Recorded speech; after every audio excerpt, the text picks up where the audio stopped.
Wir sind jetzt am Flughafen angekommen und da muss man ja natürlich einiges beachten. Zum einen brauchen wir erstmal eine SIM-Karte, dann brauchen wir auf jeden Fall Bargeld, den Transport zu unserer Unterkunft und das Wichtigste wahrscheinlich auch für euch ist, die neue Einreiseregel aus 2025 zu beachten.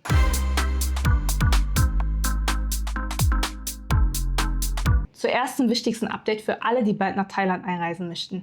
Seit dem 1. Mai 2025 gilt die neue Einreiseregel. Die digitale Einreisekarte TDAC ist jetzt für alle ausländischen Besucher verpflichtend. Aber keine Sorge, wir zeigen euch in diesem Abschnitt Schritt für Schritt, wie ihr sie ausfüllt und beantragt. Ihr müsst die Digital Arrival Card vor eurer Reise beantragen, aber frühestens 3 Tage vor eurer Ankunft in Thailand. Das Ganze macht ihr über die offizielle Webseite. Den Link packen wir euch unten in die Videobeschreibung. Auf der Webseite seht ihr dann 2 Optionen, Arrival Card und Update Arrival Card.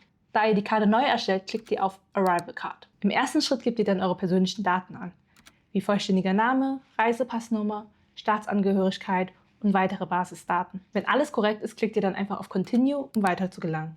Nun geht es um eure geplante Reise in Thailand.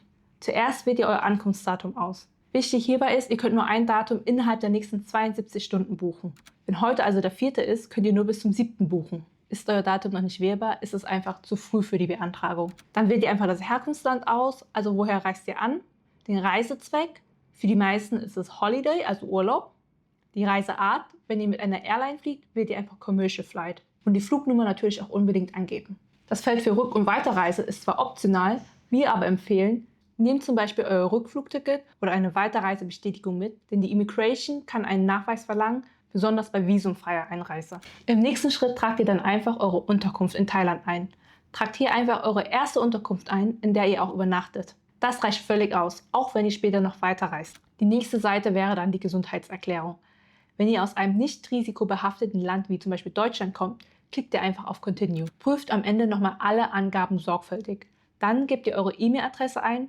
An diese wird dann eine Bestätigung mit einem QR-Code gesendet. Diesen QR-Code müsst ihr dann bei der Einreise an der Immigration vorzeigen. Und ganz wichtig, die Beantragung ist komplett kostenlos. Achtet wirklich darauf, dass ihr die offizielle Webseite dafür nutzt. Und wenn ihr jetzt noch Fragen zur Digital Arrival Card habt, schreibt sie uns gerne in die Kommentare. Wir helfen euch natürlich gerne weiter.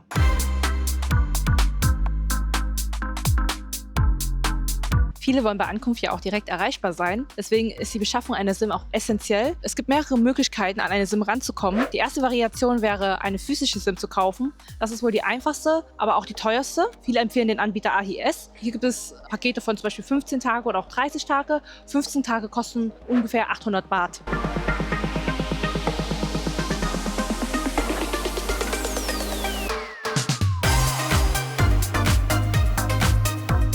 Alternativ kann man auch bei 7-Eleven eine SIM-Karte kaufen. Hier bekommt man für 199 Baht 30 GB. Dafür haben wir uns die letzten Male immer entschieden. Es geht auch relativ einfach und schnell. Die zweite Variante wäre, eine lokale SIM in der Innenstadt zu kaufen. Das ist sehr günstig, aber auch sehr aufwendig, denn man ist nicht sofort erreichbar und muss erst warten, bis man überhaupt einen Laden gefunden hat.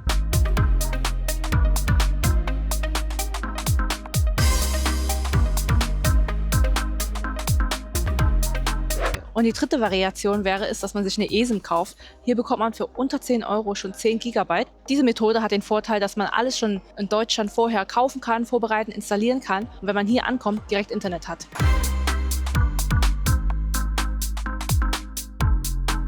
Thailand ist noch kein komplett bargeldloses Land, das heißt, ihr braucht noch Bargeld und dafür stehen am Flughafen auch sehr viele ATMs da, wo ihr einfach was abheben könnt. Ihr müsst aber bedenken, pro Abhebung zahlt ihr mindestens 220 Thai-Baht, das heißt, es lohnt sich mehr in großen Mengen abzuheben. Noch ein kleiner Tipp, die Maschine wird euch auf hier fragen, ob ihr den Wechselkurs von der thailändischen Bank annehmen wollt. Klickt da auf jeden Fall auf Nein, denn dann bekommt ihr den Wechselkurs aus Deutschland und der ist viel, viel besser.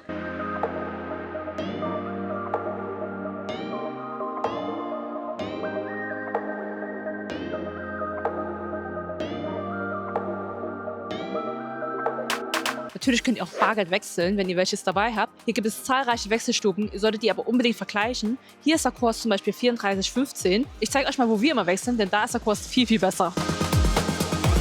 Wir wechseln unser Bargeld immer bei Superrutsch in der untersten Etage. Hier hat man einen Wechselkurs von 37,65. Das ist ziemlich gut, viel besser als woanders.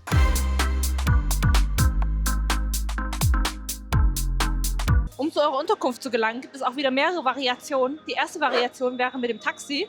Das ist am einfachsten, aber meiner Meinung nach auch am teuersten, da man auch teilweise noch verhandeln muss. Hier gibt es dann solche Automaten und da müsst ihr eine Nummer ziehen. Und wenn ihr eure Nummer dann gezogen habt, müsst ihr schauen, zu welcher Line ihr müsst. Die stehen hier oben alle. Man findet die Taxis übrigens alle in der ersten Etage.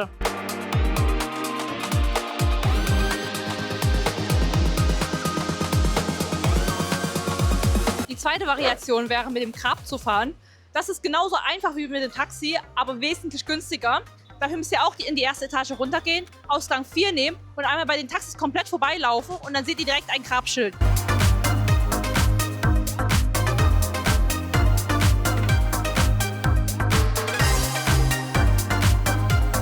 In Thailand ist Bolt auch ein sehr, sehr guter Anbieter. Erfahrungsgemäß ist es auch viel günstiger als mit Grab. Bis jetzt Grab, man zahlt 327 Baht in die Innenstadt. Und das ist Bolt, kostet nur 311 Baht für die gleiche Strecke. Noch eine kleine Sache, egal ob Grab, Bolt oder Taxi, die Fahrer werden euch fragen, ob ihr mit dem Highway fahren wollt. Das ist jetzt kein Scam oder so, man zahlt ein bisschen mehr, dafür kommt man viel schneller in die Innenstadt. Ihr könnt natürlich trotzdem Nein sagen.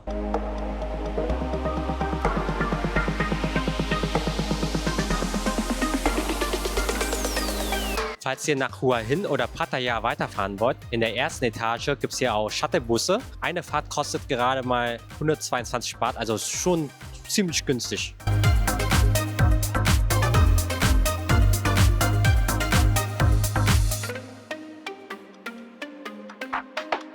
Und die dritte Möglichkeit ist es, mit der öffentlichen Bahn zu fahren. Hier kann man entweder am Schalter oder an einer Maschine was kaufen, braucht aber dafür Bargeld. Und ich würde sagen, es lohnt sich nur, wenn eure Unterkunft auch in der Nähe von der Metrostation ist. Aber insgesamt würde ich euch empfehlen, bucht ein Hotel in der Nähe von der Metro.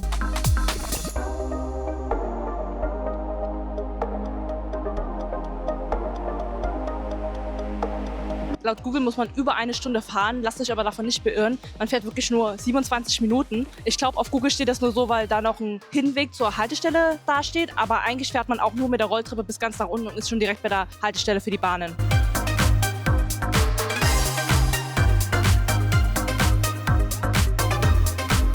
Wir sind gerade an der Haltestelle hier und die Airport-Linie fährt genau 7 Stationen. Tatsächlich müssen wir auch bis zur letzten Station fahren, Phaya Thai, wo unser Hotel hier liegt. Hier kann man auch sehr gut umsteigen. Ansonsten kann man auch hier bei Makassar auch sehr gut umsteigen. Am Ende müsst ihr halt schauen, wie ihr am besten fahren müsst und wo ihr aussteigen müsst. Aber für uns ist das die Phaya Thai Station. Dann müsst ihr euch Tickets kaufen an solchen Automaten hier. Das könnt ihr natürlich auch auf Englisch umstellen. Das kostet 45 Baht. Wir brauchen 2. Und dann kann man hier natürlich nur mit Bargeld zahlen. Deswegen ist es wichtig, ein bisschen Bargeld da zu haben. Ihr müsst es aber nicht passend haben. Wir haben jetzt zum Beispiel auch nur einen 100er-Schein.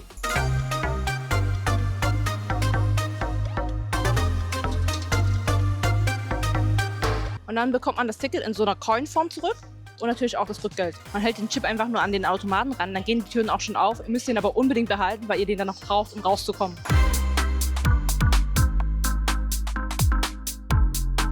Kurz zusammengefasst, diese 3 Etagen sind für euch interessant. Hier kommen wir halt an. Hier gibt es Taxi, Grab, Bolt und in der untersten Etage fährt die Bahn. Auf jeder Etage gibt es ATMs und Wechselstuben, aber wir wechseln unser Bargeld immer ganz unten bei Super Rich.